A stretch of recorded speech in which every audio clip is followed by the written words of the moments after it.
in the halachot of Lashon Hara. So again, we're discussing now the halachot of Avak Lashon Hara. We literally translated that to mean the dust of Lashon Hara. These are things that aren't literally derogatory, but may lead to Lashon Hara. So category number 6 is praise that will cause harm.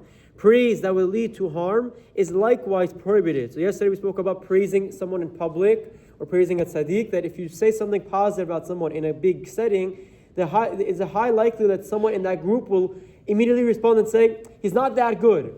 And so your praise invited that person to speak Lashon Hara. So your praise, the Chafetz Chaim says, is also not allowed for Avak Lashon Hara. But in today's category of praise that will cause harm, they give a few examples. Number 1, for example, if a guest announces in public how gracious his host was to him, the host may become overwhelmed with guests, some of them unwanted. This is a classic example of Avak Lashon Hara.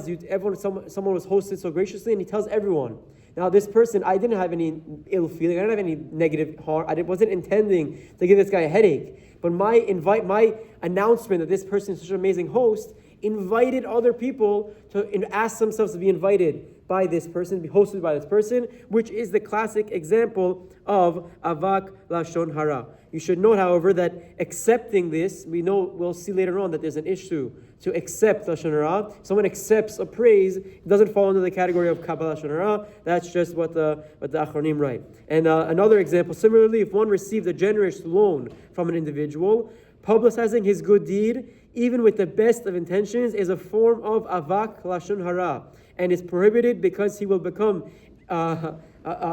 people will attack him for requests for loans as a result. Again, classic example of Avak Lashon Hara. If you get a loan from someone, be mindful, don't publicize it to everyone, because then that person will have a lot of people who will approach him. Now, this is a classic question. A related scenario would be to share the fact that an individual donated a large sum to tzedakah or charitable organizations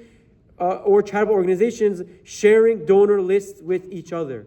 Some say that this idea of sharing donor lists is actually Lashon Hara, because according to the Rambam, it causes harm, and and that's the definition. Rav Moshe Feinstein is famous for saying that if the donor is very wealthy and can afford to give more, then that's not Lashon Hara, it's not an issue, but in theory, Avak Lashon Hara would still pertain when charitable organizations share their donor list. Now, number 7, I'll wrap up with this for today: praise that highlights a negative point. Another scenario would be if a negative connotation emerges as a result of a praise, or if the person of one positive attribute highlights the lack of some other desirable attribute. One might also communicate negative information by omitting a certain positive attribute, or even by a specific person from his complimentary statement. For example, if a person is asked by a boy about a boy's learning for shidduch purposes, and he answers that he always comes to seder on time without mentioning his hatmada or his intelligence, you can infer that, this guy is on time, but he's not the smartest learner.